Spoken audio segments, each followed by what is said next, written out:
Hey everyone, this is Josiah from Grace Note Forge. So recently, a close friend of mine commissioned me to make her a necklace out of this alligator tooth. She's a zoologist, and this tooth actually comes from an alligator she used to care for at her zoo. And when I asked her how she went about acquiring this tooth, she actually gave me a fun fact that unlike humans, alligators can actually regrow their teeth an infinite number of times. So it was pretty common to come across alligator teeth at the bottom of the pool. So, as you can see, the tooth unfortunately broke in two, and will need to be repaired before making a mount for it. I also want to fill in the hollow section of the tooth, and try to reinforce these thin areas by the base. Now, I've never worked with alligator tooth before, but my plan is to just epoxy the two pieces back together, and I'm going to start by carving a few thin grooves along the inside of the two halves. And this is just to give the epoxy a little bit more surface area to hold on to.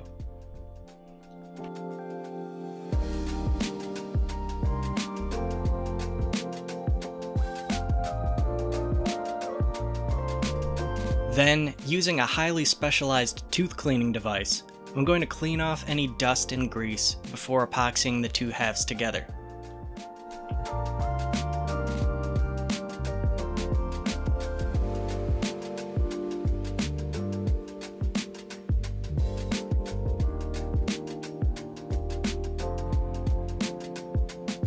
And I'm just going to be using some clear jewelry epoxy that seems to work great for most applications, and just apply it on the inside of the tooth, making sure not to add too much to the outside edge to avoid any squeeze out.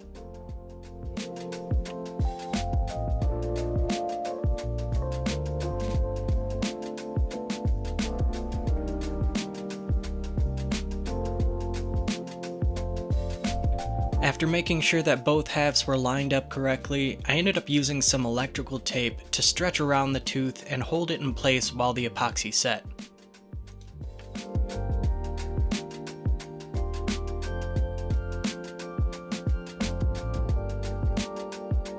And to fill in the large opening of the tooth, I'm going to use this clear casting epoxy resin. And as I mentioned before, the main reason that I'm doing this is to add support to the thin areas of the tooth, but it'll also help to make a good surface to attach a silver mount to for the necklace.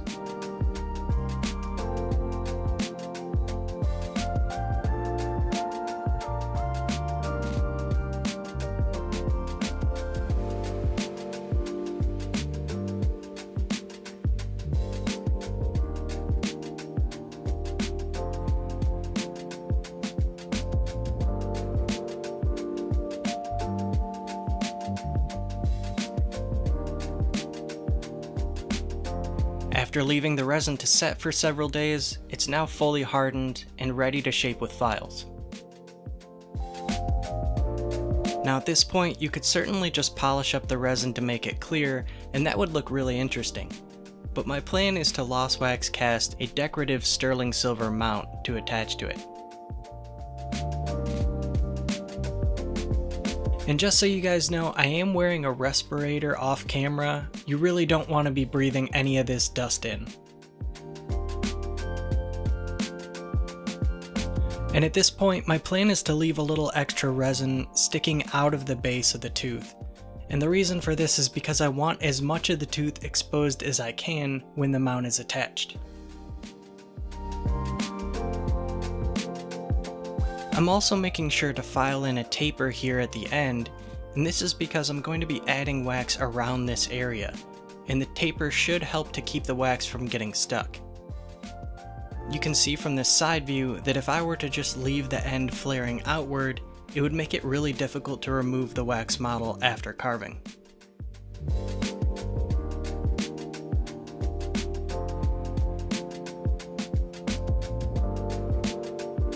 I'm just going to be using hard green jewelry carving wax, and my plan is to just dip the end of the tooth in the wax in order to build up an area so I can carve in a pattern.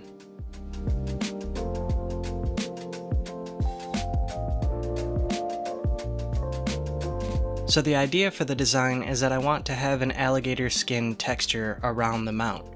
with larger scales near this outer edge. So just to make sure that there's going to be enough material to carve away, I'm going to add some wax around this outer edge.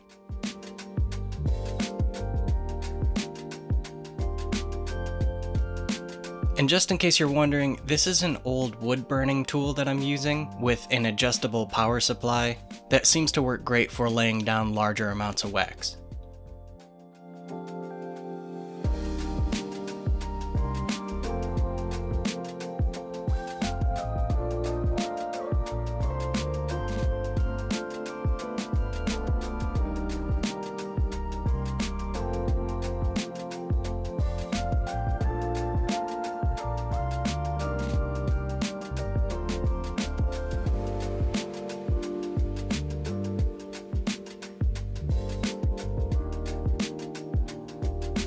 And now that that shape has been refined a little bit, I can start to go in and carve that alligator skin texture.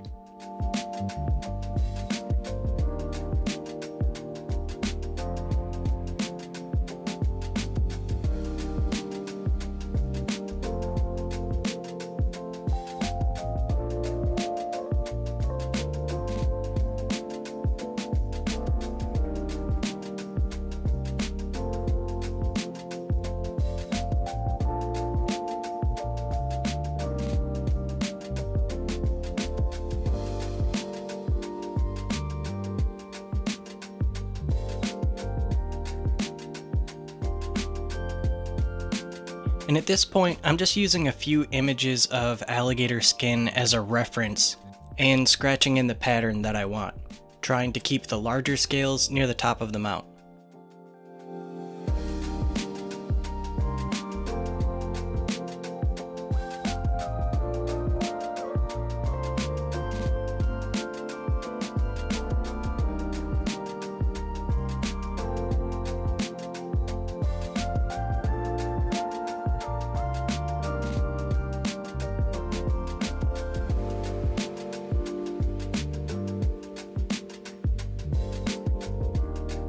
And the next thing I'm going to do is just add some wax to build up some depth around these areas that I carved in.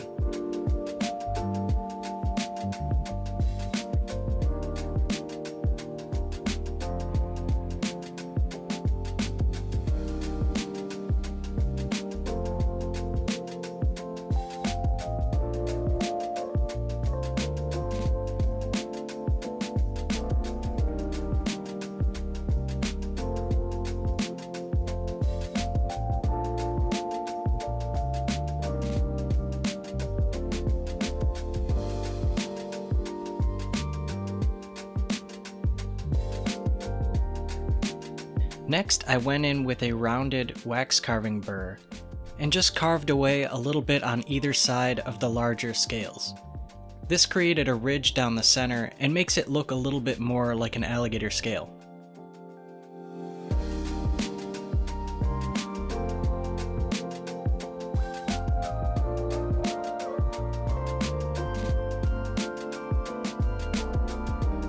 Next, I'm just going to add a little bit of wax a drop at a time to the top of the mount in order to create a hoop for the necklace to attach to.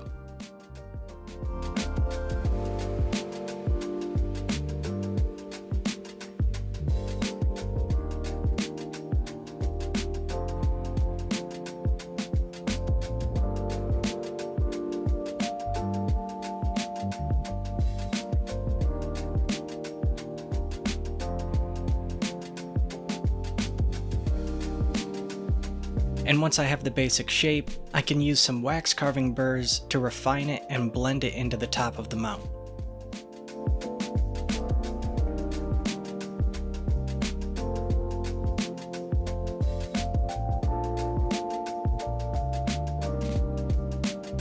Now that the carving is finished, I can remove the tooth from the mount and attach it to a rubber sprue base.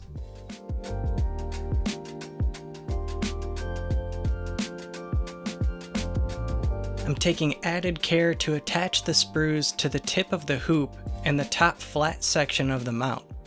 This will help preserve the carved texture on the sides and will make it easier to saw off the sprues from the piece after casting.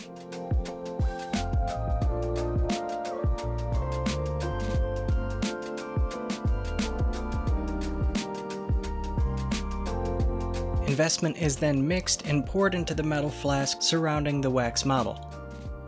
It should be noted that in between these steps, the investment was placed into a vacuum chamber to degas, but this step normally happens pretty quick, so I didn't get a chance to film it.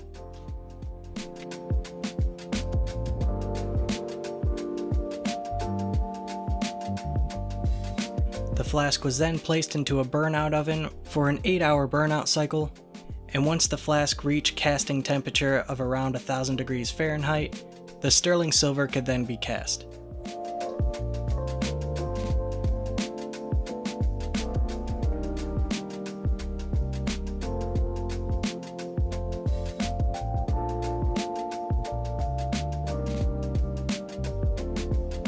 When the button of the cast is cooled down to a dull red, it's ready to be plunged into water and break up the investment to reveal the casting.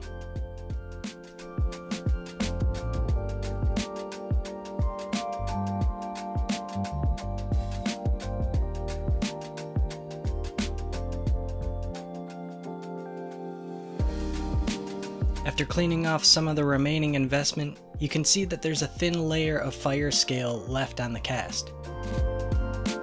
So we're going to place it in a heated pickling solution to remove the fire scale.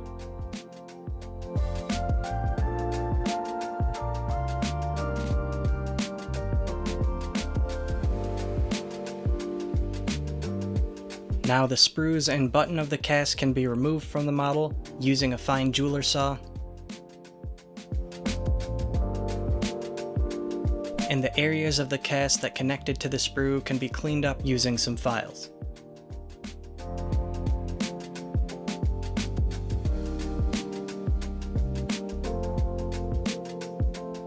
The model can then be cleaned using some sanding discs, working up to finer and finer grits, and then polished with silver polishing compound.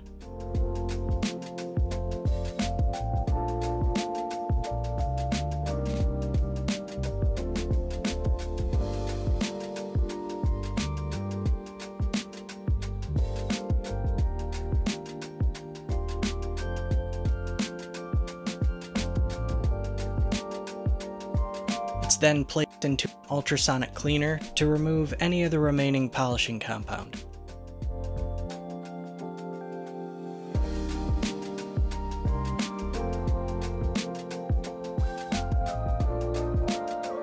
And just to make the pattern stand out a little bit more on the silver, I'm going to be using Jack's Pewter Black Antiquing Solution, which seems to work really well on sterling silver as well.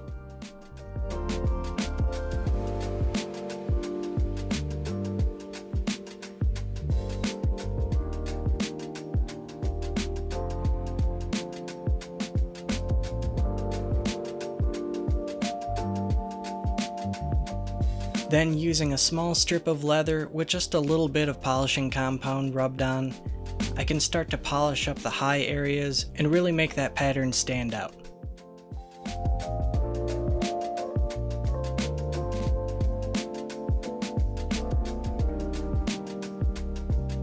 Now the inside of the mount and the tooth can both be cleaned and degreased in order to have a good surface for the epoxy to hold to.